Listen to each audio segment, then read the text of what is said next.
if you can. You could have cried one lonely night, thinking that it all might end. But did you even buy the records? You're going under the name Red, Pinks, and Purples. There's a band called Look Blue, Go Purple, an old Flying Nun band from the 80s. Are you familiar with them? Yeah, that's not an accident. Isn't it? No.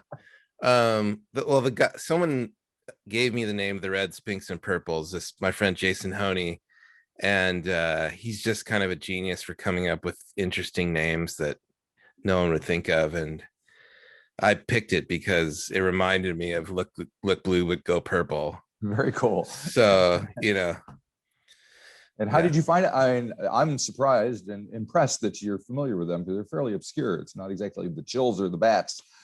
Oh, well, I've had the CD forever, but the Capture Tracks made a double LP of like all their stuff like a few years ago. And it's amazing. I mean, they're by far, I have a lot of favorite Flying Nun bands, but they're in the top 5, I'd say.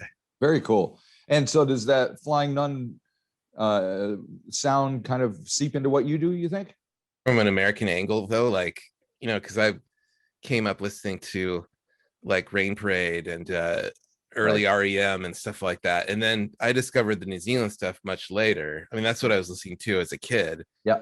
And then found Flying Nun like in college. So, but it harkened back to, that kind of 80s. Yeah. 80s doing the 60s sound. Right. Yeah. Well, definitely I can hear the Rain Parade and what you're doing. That's pretty cool. Dream Syndicate, people like that, I guess. Yeah. For sure. Yeah. The 3 O'Clock was like one of my first favorite bands. Yeah. Well, I had some buddies of mine up in Rochester were called the Chesterfield Kings, and they were kind of lumped into that sound at some point. So. Oh yeah, I remember that name from like compilations and things. Yeah. Excellent. So your album is called Uncommon Weather. It's just been released like a day ago or so. What was that experience like? I've put out a lot of records over time, and for some reason, this one seems to be connecting with people. Kind of overwhelming. I'm an introvert, so I'm doing all these interviews and having to talk about myself, and it's not easy. I apologize in advance. No, I'm getting used to it. So I'm having more fun with it, but it's not my natural. It's not my natural. I hear you. Inclination. Yep. So did you do anything special on the day, or obviously I assume you can't play out or anything like that? I did a radio interview for a San Francisco station, and I did a Zoom with the 2 record labels that put it out, and that's it. I went for a walk, So from my end, what I've read, you consider this album a kind of a portrait of San Francisco. So in what sense is that a portrait of San Francisco? Well, it's a portrait of me and a lot of my kind of my time in music and my interest in what music means to me, and just neighborhood drama that I see, and there's a lot of locations that I kind of put in the music as well. Right. I guess I had a dry spell in writing, and then when I was figuring out what to do for this project, I was just walking around the neighborhood, and I'm like, well, it's just going to be about where I live, and it seems obvious, but yep. That's what I focused on. Okay. I like Village Green Preservation Society is sort of the blueprint for this kind of thing, just kind of telling the story of a small town and the characters in it, Gotcha. And has San Francisco changed much in the last year with all the stuff going on around? Of course it has. It kind of gotten a lot quieter. Rents have gone down. Businesses are struggling. It's a very, very isolated time. A lot of people are having troubles of various kinds, and not to mention the larger health issue. Right. It's strange. It's a time for introspection and and some pain, I think. And for everyone, not so much New Zealand, but Well, yeah, we've yeah, been fairly well. It's easier with a country of 5 million that's surrounded by water. So that's we very do have true. that going Yeah. for us. Yeah. Yeah. But so the songs that comprise Uncommon Weather, when were they written and recorded? Most of them were recorded before the quarantine. I had a burst of writing where I basically wrote about 3 or 4 albums worth in a year. Right. And so now they're kind of coming out. So I wrote most of this record a year ago. There was another came out first, and then this one is like more of the same song, more of the same batch of songs. Gotcha. All righty. So, and how do you record pretty much on your own at home? Yeah, I mean, you're looking at the microphone I use. Oh, and okay. yeah, I do it in my kitchen. I've spent a lot of time in studios and working on other people's music, working on my own music, using different mediums. But I feel like with this project, I kind of got this second wind of writing all these songs because I kind of just on a sound I was looking for and some equipment that it really made that happen. So yeah, it's like kind of just learning the technology and getting it to sound like old technology. That's yeah, getting it to sound like the old tape machines that I love. Right. Now it's interesting that you compare, you use the 80s as a touchdown, and I just spoke to somebody else who did the same thing, which didn't sound anything like you.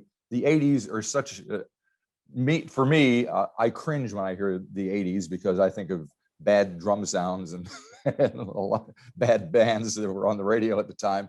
But everybody has a different version of what that sound is all about, So for the other guy, I think it was post-punk like Wire and that kind of thing. And for you, it's the Rain Parade and Dream Syndicate. So I mean, it's actually a pretty vast stuff that you have to choose from. So what attracted you to that sound? Was it the link to the 60s stuff and the Byrds and Love and that kind of thing?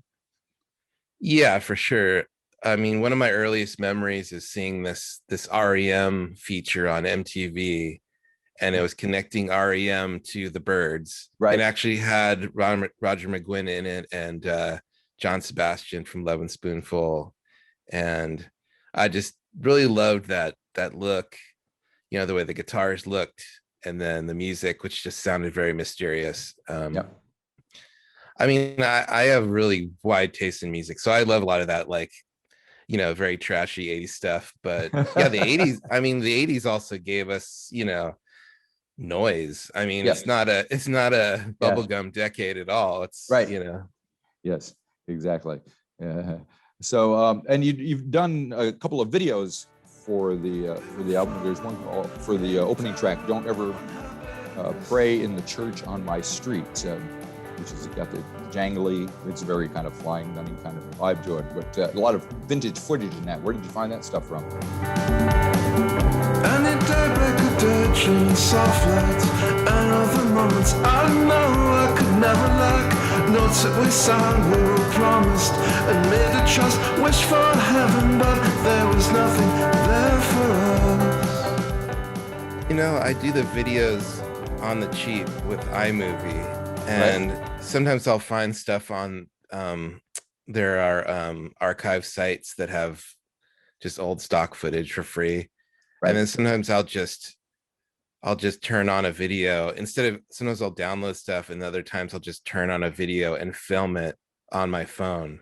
It's like old school bootleg style. So, right. And then I just, dump a bunch of lo-fi effects on it. So that's how those were made. I noticed you especially had some old computer software footage. Is that something that is appealing to you? Well, I mean, that one's sort of like that's sort of the kind of like the stereotypes of San Francisco, over the years or something. But it's a loose concept. It was just some cool looking footage I liked. Gotcha. That was San Francisco centered. Yeah. And of course there is a song called The Record Player and the Damage Done, which I assume has a little tip of the hat to Neil Young in the title. But and we get to see, is that some of your record collection in the video? Singers, guitars with broken strings, sing a song about something.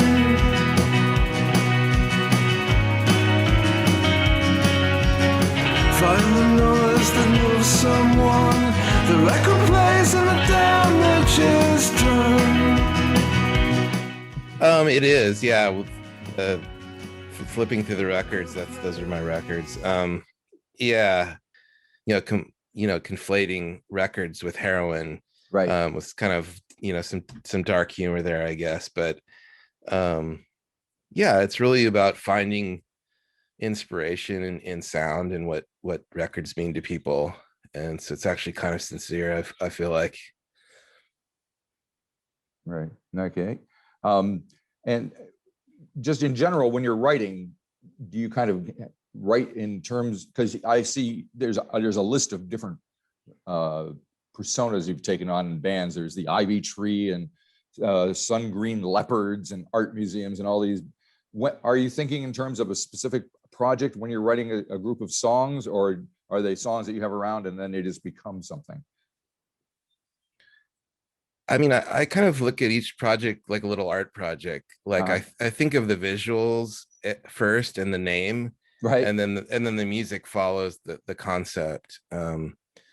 With this project, it's the most that's about me personally. So it does have a kind of visual element to it, but it's also the one that where I'm kind of the center of it the most. I mean, the other projects have been more collaborative or more abstract, but this one is just straight ahead songs to me.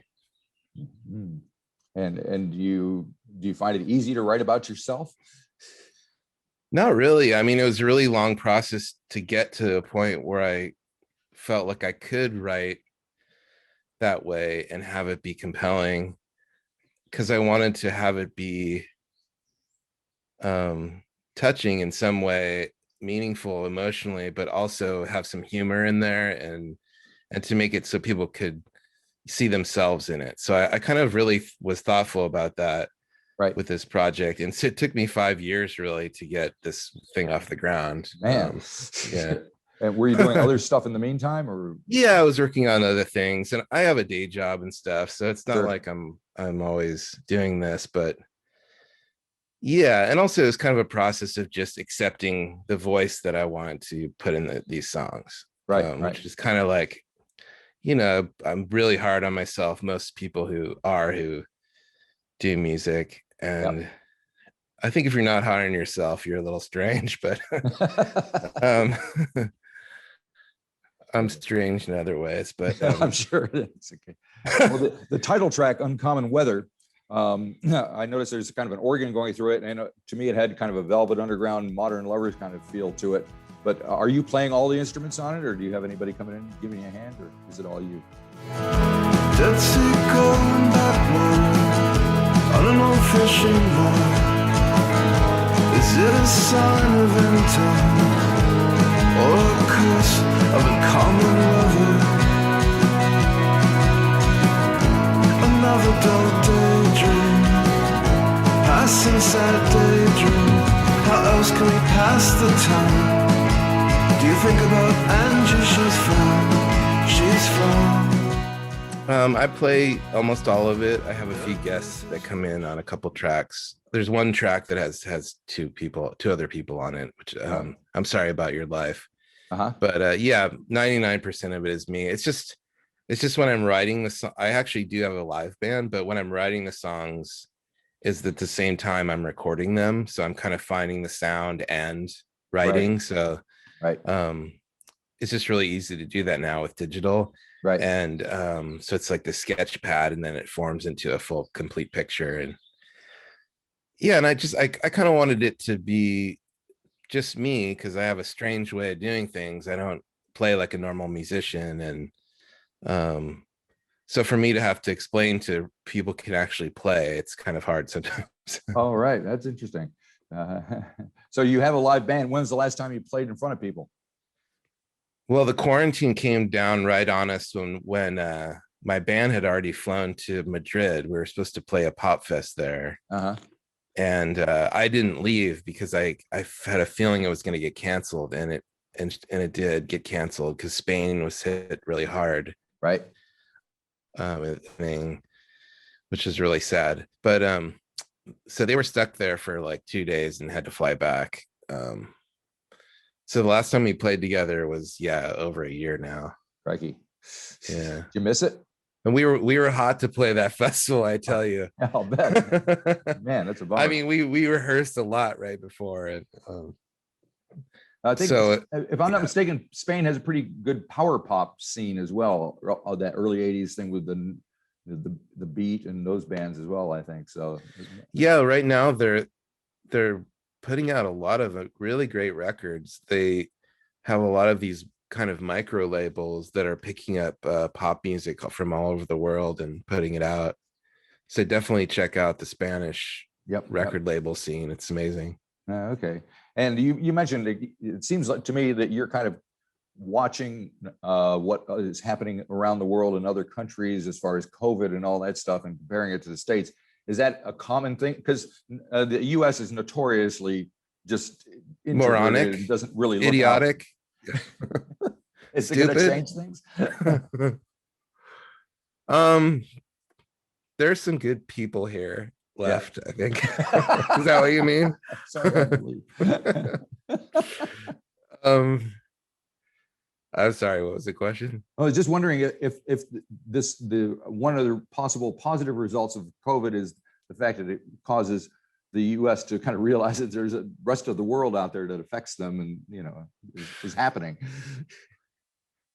I mean, you would hope for that result, but I can't really say that that's going to happen. I think the tone has changed pretty quickly when we got rid of who, and but there's still a lot of dark undercurrents in American politics, as I'm sure you're aware. Yeah. Well, hopefully it's heading in the right direction. I don't know.